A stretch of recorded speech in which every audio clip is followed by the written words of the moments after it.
একটি বিস্ফোরণের ঘটনাও ঘটেছে। হঠাৎ করেই এমন শব্দকে ঘিরে ব্যাপক চাঞ্চল্যের সৃষ্টি হয়েছে। তবে কি পারমাণবিক অস্ত্রের পরীক্ষা চালালো ইরান?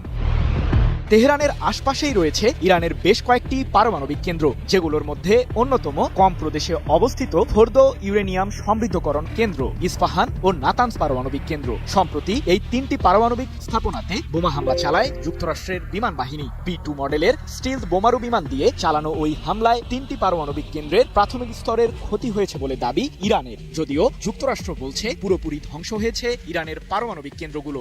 আবার যদি ইসরায়েল আক্রমণ করে, তবে দখলদার দেশটির সঙ্গে সেটাই হবে শেষ যুদ্ধ। এভাবেই হাড় হিম করা হুঁশিয়ারি দিয়েছে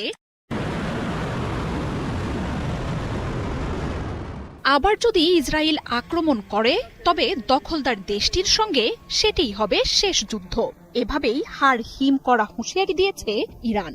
ইসরায়েলের জন্য আরো নতুন প্রযুক্তি ও ভয়াবহ শক্তির মিসাইল তৈরি রেখেছে ইসলামী বিপ্লবের দেশটি। ইসরায়েলের সরাসরি যুদ্ধ পাল্টে দিয়েছে মধ্যপ্রাচ্য পরিস্থিতিকে। 12 দিনের যুদ্ধ শেষে ভঙ্গুর এক যুদ্ধবিরতি চললেও তা যে কোনো মুহূর্তেই ভেস্তে যেতে পারে। সামনেই দুই দেশ আবারও জড়াতে পারে সংঘাতে। প্রথমবারের মতো ইরান ইসরায়েলের সরাসরি সংঘাত নিয়ে বিশ্বজুড়ে এখনো তোলপাড় চলছে।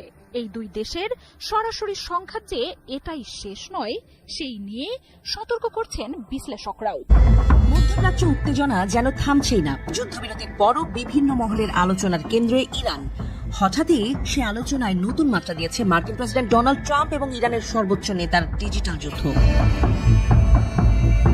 ইরানের সর্বোচ্চ নেতা আয়াতুল্লাহ আলী খামেনি আর যুক্তরাষ্ট্রের প্রেসিডেন্ট ডোনাল্ড ট্রাম্পের মধ্যে হঠাৎ করে ভয়ঙ্কর এক কথার যুদ্ধ শুরু হয়েছে।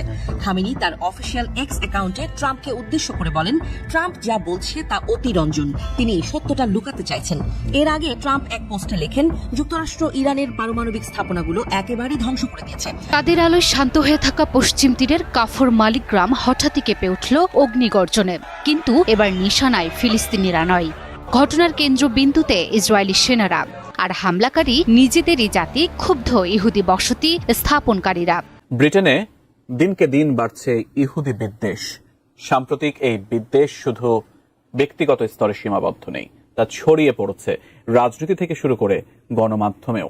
এমন পরিস্থিতিতে ভয়ে যুক্তরাজ্য ছাড়ার সিদ্ধান্ত নিচ্ছে ইহুদিরা। তবে একসময় ইসরায়েলের ঘনিষ্ঠ মিত্র ছিল যুক্তরাজ্য।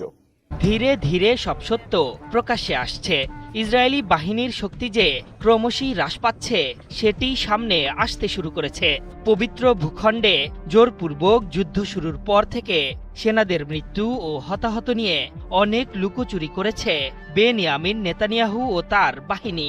এতদিন নিজেদের শক্তি সামর্থ্যের লজ্জা ঢাকতেই এসব গোপন করেছে তারা।